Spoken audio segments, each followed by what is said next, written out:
Hi.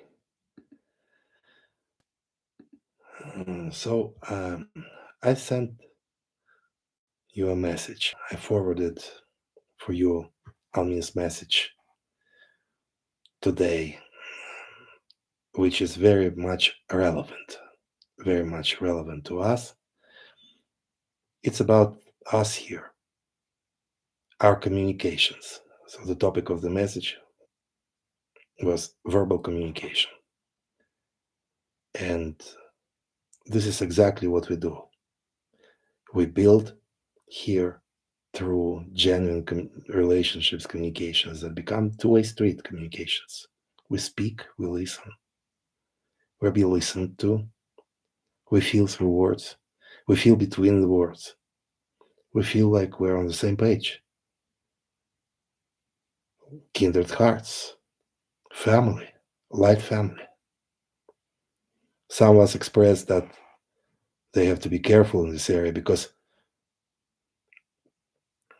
we don't want to create emotional ties, emotional entanglements, because according to this misunderstanding, relationship must necessarily create ties that bind. But the truth is that we can get to know one another and even build friendships and partnerships without creating ties that bind. Relationships that have nothing in common with dependence and codependence. Relationships that are based on freedom to be ourselves and fair exchange of information and resources. Relationships free from sense of entitlement. Relationships in which we never take more than we give and we never give more than we receive. All nature works with the principle of reciprocation. Relationships where we can say no with no sense of guilt or feeling under pressure to explain why. Relationships where we don't have to lose our life force through lengthy explanations of our decisions or our lifestyles, and we don't expect others to prove themselves to us, to make long explanations of their refusal to participate in our activities, for example, for their personal reasons. Because it's relationships where we honor ourselves and one another, and we honor our personal boundaries and personal boundaries of one another. It's based on mutual respect, which begins with self respect. It's technically impossible to respect others if we don't respect ourselves. Understanding that, we are no longer convinced that we have to be cautious about relationship building in general. Relationships just by itself are never an issue, never an issue at all. The only issue, the only question is what kind of quality of relationships we're building. The bottom line is that we don't want to participate in relationships that steal our life force. For example, if people take from us and give nothing in exchange. This is a clear sign that we must run away from those people, from those relationships as fast as we can, for the sake of keeping ourselves healthy and safe, if our life is still dear to us. But if it's mutually energizing, inspiring, and enriching, it's a blessing. And we are here in this group to build relationships, but to build exactly those kinds of relationships that mutually energize and mutually inspire. Thank you so very much for sharing your wisdom, your sacred hearts and lives with us. Thank you so very much to those of you who shared your hearts, your lives, your messages, your words of wisdom, your words of blessing with the group today. We read you, we heard you. You are a blessing to us.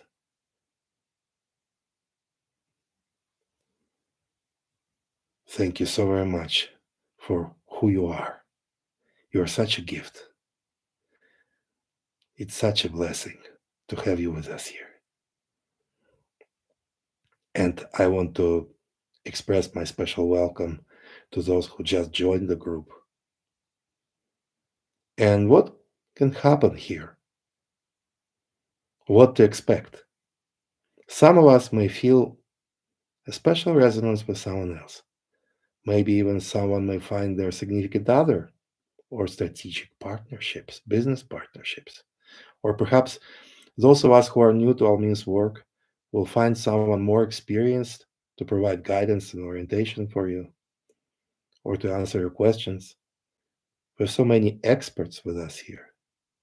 Everyone is welcome to ask any questions, and there are so many of us eager to help you. I just answered Joanne's question, but I want to stress it again. I was asked by some of us to share about the details of my work with Almin, about global meditation follow up, the names of your loved ones, how we work with them, how we spiritually assist them.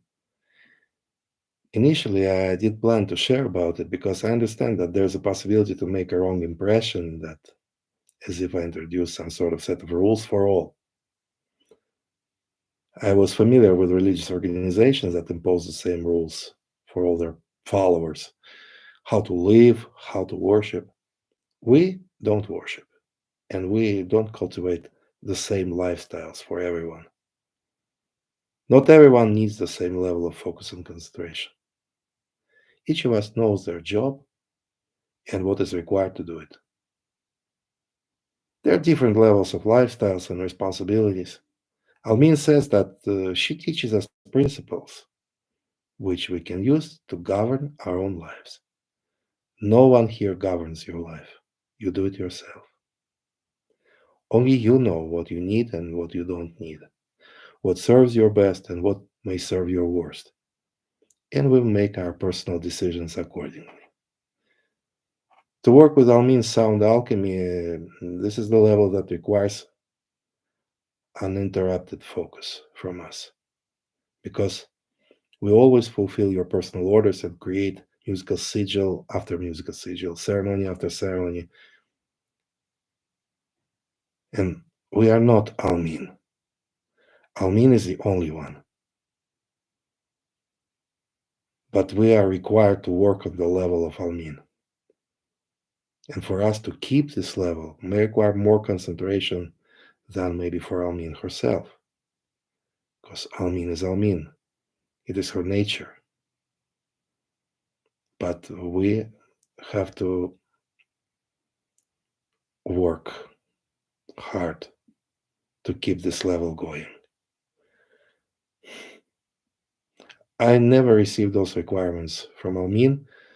I just found by experience that any interference affects the quality of my work. And when I'm totally focused, I can produce the highest quality of sound alchemy, personal consultations, teaching sessions, which we facilitate as a team Almin Russia. In addition to that, we have to take care of administrative responsibilities, shipments, logistics, to coordinate our international operations, which is more challenging, of course, than domestic logistics, domestic shipments. We ship internationally from Russia to all over the world. But we are everywhere. We're all over the world, and we ship worldwide. And we want to make sure that our web stores work properly. We track our packages so that they arrive on relatively proper time. Sometimes it's difficult to predict, foresee um, how much time delivery takes. We work with thousands of people represented by the names that you submitted to the sacred altar after global meditation. I can just very easily notice if I allow even slightest distraction, I miss something important. And the best environment for my mind to operate on optimal level is total silence. And as I told Joanne in a personal message, of course, yes, I have to work with materials out of our network when I'm at school, at work, to study new music for our choirs, to take some study courses required by an employer, if it's something that's required from me for doing my job properly. I think most of us work. And whenever we're at work, we don't sit in silence and meditate instead of fulfilling our responsibilities. When we are at our jobs, as Almin said, make your work a meditation. In whatever we do, we are focused and fully present. Then we are in the center of the power of our master, and we receive the same effects as if we do yoga or sacred ceremony, because we are connected to the power source, the center of our power, which is here and now, the present moment. Almin teaches us that we can use absolutely everything, whatever we do, for our self empowerment, and as we empower ourselves, the world is being empowered as we are proxies. For example, here we represent different parts of the world, here at our group, and we can love one another and enjoy a harmonious community here, and the rest of the world becomes the same as us. When we create it in our lives and in our sacred spaces, it becomes a fact for all existing life. It becomes a reality for everything that exists, for all expressions of life, even if our senses don't register it immediately. And here's something very important. Whatever we create something as a proxy, it becomes an established fact, an established reality within all existence. And we need to remember that our senses have a delayed reaction and not always perceive the change of environment. And this is the only reason why we don't see any changes immediately. And that's why some of us cancel their creations by their disappointments, if we allow disappointments in our lives. And it's very important for us to understand that we create our realities by feelings and attitudes. If we are filled with joy, our joy becomes our outer space. It manifests as our outer space and whatever happens in our outer space. And we experience joy manifested in our physical reality. Everything in our physical reality reflects our joy. And we see our joy manifested in people, things, places, and circumstances in our outer space. If we allow disappointment within, then our disappointment becomes our outer space manifested. And then all people, things, places, and circumstances confirm our disappointment. But if you know that there's no reason for disappointment, if you firmly decided that something amazing must happen, and you know that your five senses have delayed reaction, and they just don't perceive things as you created, right after you created them, with your thoughts coupled with your feelings, well, they deny it because they don't see it, feel it, touch it, sense it. And they come to conclusion that nothing happened. That's why people, even us, sometimes original ones, like family members, get disappointment, and by our disappointments, we cancel our creations. Why should we need to do that? Why should we need to cancel our great work? Stick with your creations. If you stick with your creations and just allow some time for your senses to adjust to your new creations, they will eventually see, hear, smell, taste, and get in touch with your new reality. And this is what we are doing here, a proxy magic in action. Talk to you soon.